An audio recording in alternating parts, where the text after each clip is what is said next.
Mesdames et messieurs de l'élite intellectuelle, professionnelle et économique haïtienne, cette vidéo s'adresse à vous, aux diplômés, aux médecins, aux avocats, aux ingénieurs, aux enseignants, aux administrateurs, aux entrepreneurs, aux responsables d'écoles et d'universités, à tous ceux qui ont reçu davantage d'opportunités, de connaissances et de ressources que la majorité de la population.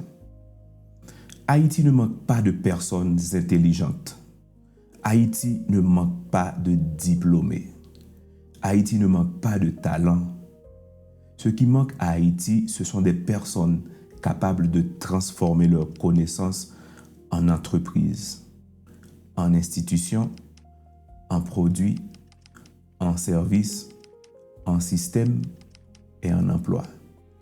Nous avons beaucoup de personnes qui savent entrer dans un système, mais nous n'avons pas suffisamment de personnes capables de construire le système lui-même. Et c'est là que commence l'un des plus grands problèmes du pays.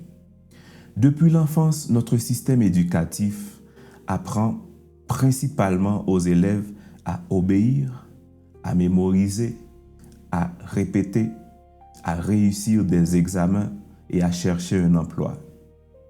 On demande à l'enfant « Que veux-tu devenir plus tard ?»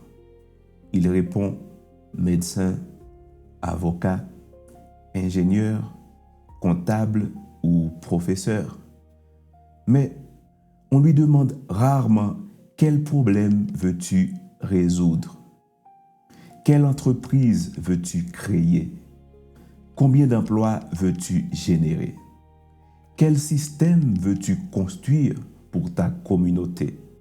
Nous formons des gens à chercher une chaise, mais nous ne formons pas suffisamment à construire la table.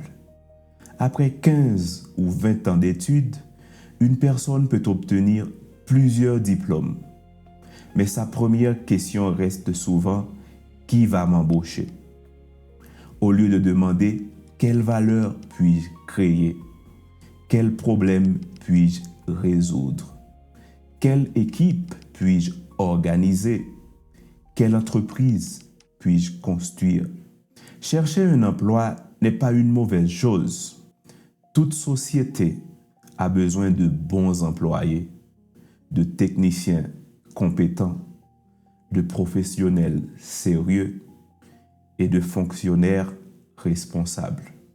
Mais un pays ne peut pas fonctionner lorsque tout le monde attend qu'une autre personne crée l'emploi.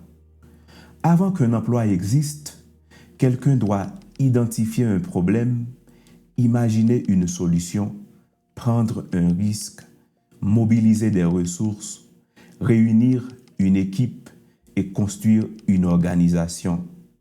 Les emplois ne tombent pas du ciel. Les emplois sont le résultat de personnes qui créent de la valeur. Nous devons donc arrêter de mesurer la réussite éducative uniquement par un examen officiel théorique ou par le nombre de diplômes obtenus. Nous devons également la mesurer par la capacité d'une personne à résoudre des problèmes, à diriger une équipe, à organiser des ressources, à créer de la valeur et à transformer sa communauté. Il existe une réalité que nous devons avoir le courage de regarder en face. Lorsque les Haïtiens arrivent dans des pays où les infrastructures fonctionnent déjà, où les entreprises existent, où les lois sont relativement stables, où les banques fonctionnent, où les institutions sont organisées, ils réussissent souvent remarquablement bien. Ils deviennent d'excellents médecins, d'excellents ingénieurs, d'excellents enseignants, d'excellents administrateurs et d'excellents employés. Cela prouve que le problème n'est pas l'intelligence des Haïtiens. Le problème, c'est notre capacité collective à construire, organiser, maintenir nos propres systèmes. Nous avons été formés à nous adapter au système créé par les autres. Mais nous n'avons pas été suffisamment formés à créer les nôtres. Ce n'est pas une incapacité naturelle, c'est le résultat d'une culture de dépendance alimentée pendant des décennies par des institutions faibles, une mauvaise gouvernance et une éducation trop théorique. Lorsque tout un pays attend un patron, un investisseur étranger, une organisation internationale, une ONG, un gouvernement ou un sauveur, le pays se retrouve paralysé. Tout le monde attend, peu de personnes commencent. Tout le monde critique ce qui n'existe pas, mais trop peu de personnes construisent ce qui devrait exister. Et progressivement, tout le système s'effondre. C'est précisément ce que nous devons changer. Nous ne pouvons pas continuer à copier aveuglément le modèle éducatif de pays qui possèdent déjà des milliers de grandes entreprises et une économie capable d'absorber des millions d'employés. Ces pays peuvent former une grande partie de leur population pour intégrer le marché du travail déjà structuré. Haïti n'est pas dans cette situation. Haïti a besoin de créateurs d'entreprises. Haïti a besoin de créateurs d'institutions. Haïti a besoin de créateurs de systèmes. Haïti a besoin d'ingénieurs qui ne se demandent pas seulement quelle entreprise va me recruter, mais qui sont capables de créer un cabinet, une entreprise de construction, un laboratoire ou une solution énergétique. Nous avons besoin de médecins capables de construire des cliniques, des réseaux de prévention et de nouveaux systèmes de santé. Nous avons besoin d'enseignants capables de créer des écoles, des plateformes numériques et du matériel pédagogique adapté à notre réalité. Nous avons besoin d'agronomes capables d'organiser la production, la transformation et la distribution des produits agricoles. Nous avons besoin de techniciens capables de construire, d'entretenir nos infrastructures. Nous avons besoin de personnes capables de créer des emplois et pas seulement de demander des emplois. Cela ne signifie pas que tout le monde doit devenir entrepreneur, mais tout le monde doit apprendre à penser comme un créateur de valeur. Même un employé doit être capable d'identifier un problème, de proposer une solution, de prendre ses responsabilités et d'améliorer le système dans lequel il travaille. C'est ainsi qu'une nation devient productive. C'est ainsi qu'un pays cesse de dépendre constamment de l'aide extérieure. C'est ainsi qu'une économie commence à respirer. Et c'est ainsi que commence la responsabilité de l'élite haïtienne. Lorsque je parle d'élite, je ne parle pas seulement des personnes riches du pays. Je parle de celles ou ceux qui ont eu accès aux meilleures écoles, aux universités, à la technologie, aux langues étrangères, aux voyages et aux réseaux de professionnels et à des opportunités que la majorité de la population n'a jamais eues. Plus vous avez reçu d'opportunités, plus votre responsabilité est grande. Votre diplôme ne doit pas seulement vous permettre d'obtenir un meilleur salaire, il doit aussi augmenter la capacité productive du pays. Vos connaissances ne doivent pas uniquement vous permettre de quitter Haïti, elles doivent également vous permettre de construire quelque chose qui puisse rester, grandir, offrir des opportunités aux autres. Haïti n'a pas seulement besoin d'une élite capable d'expliquer pourquoi le pays ne fonctionne pas. Haïti a besoin d'une élite capable de faire fonctionner une partie du pays. Beaucoup de personnes continuent d'attendre les investisseurs étrangers, L'investissement étranger peut être utile. Il peut apporter du capital, de la technologie, de l'expérience, des infrastructures et un accès à de nouveaux marchés. Mais nous devons comprendre un principe fondamental. Aucun investissement n'existe sans intérêt. Chaque entreprise défend ses intérêts. Chaque État protège ses intérêts. Chaque puissance économique cherche un avantage stratégique. C'est donc à nous de définir l'intérêt d'Haïti, de négocier correctement, d'exiger la création d'emplois locaux, la formation des travailleurs, le transfert de connaissances, le paiement des impôts, les partenariats avec les entreprises haïtiennes et la protection de nos ressources.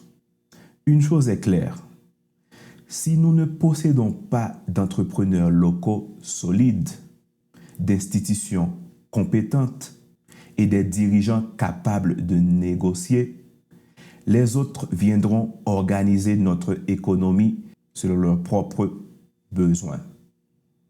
Le sauveur que nous attendons ne viendra pas. Et même s'il vient, il ne viendra pas avec les mêmes priorités que nous. Le changement doit donc commencer par l'éducation.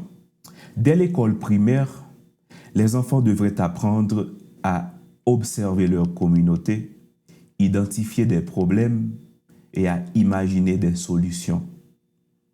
Ils devraient apprendre à créer, à expérimenter, à travailler en équipe et à présenter leurs idées. Au secondaire, les élèves devraient apprendre la gestion des projets, les bases de la finance, l'entrepreneuriat, la communication, le leadership, la technologie et la résolution des problèmes. À l'université, chaque étudiant devait être capable de développer un projet réel, un service, un prototype, une organisation ou une micro-entreprise avant d'obtenir son diplôme. Un diplôme ne devrait pas seulement prouver qu'une personne a réussi des examens, il devrait aussi montrer que cette personne est capable de produire un résultat concret.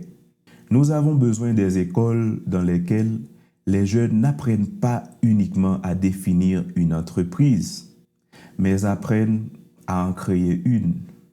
Des écoles dans lesquelles ils n'étudient pas seulement la théorie du leadership, mais apprennent à diriger une équipe. Des écoles dans lesquelles ils n'étudient pas seulement l'économie, mais comprennent comment l'argent circule, comment la valeur est créée, comment le capital est organisé et comment les emplois apparaissent. C'est dans cette vision que nous avons créé High-Tech Academy.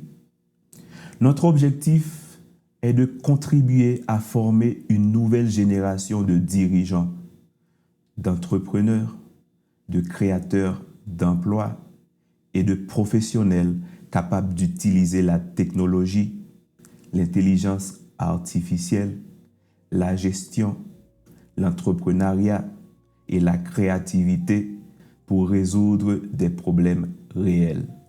Nous voulons nous adresser particulièrement aux personnes qui ont étudié en Haïti, qui ont travaillé, qui connaissent la réalité du pays, mais qui n'ont jamais reçu des outils pratiques nécessaires pour transformer leurs connaissances en projets, en institutions et en entreprises. Parce qu'Haïti ne se relèvera pas uniquement grâce au discours politique. Haïti se relèvera lorsque les gens commencent à produire, lorsqu'ils recommenceront à organiser, lorsqu'ils recommenceront à construire. lorsqu'ils recommenceront à créer des emplois, lorsqu'ils transformeront leurs connaissances en valeur. Mon message à l'élite académique, professionnelle et économique haïtienne est simple. Le pays n'a pas besoin d'une nouvelle génération de personnes mieux formées uniquement pour le quitter. Il a besoin d'une génération suffisamment bien formée pour le reconstruire. Nous n'avons pas besoin seulement de personnes capables d'entrer dans un système. Nous avons besoin de personnes capables de créer des systèmes. Nous n'avons pas seulement besoin de personnes capables de demander « Où puis-je travailler ?» Nous avons besoin de personnes qui demandent « Quel travail puis-je créer? Quel problème puis-je résoudre? Quelle institution puis-je laisser derrière moi ?» Un pays ne se développe pas lorsque tout le monde cherche une chaise.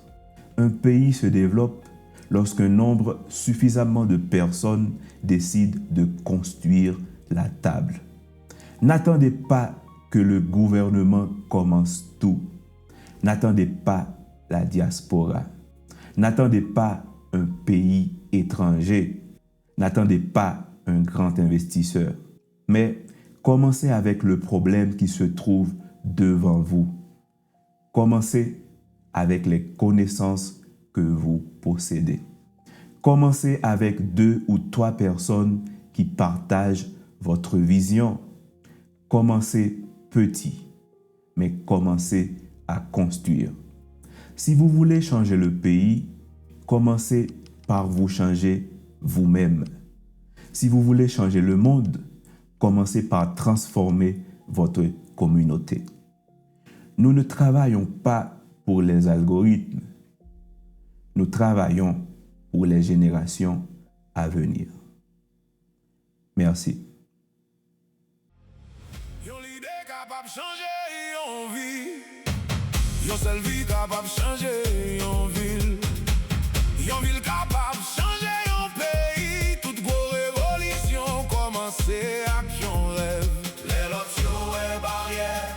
Nous chercher chemin. Les lots yon est crise, nous est opportunité. Chemin développement.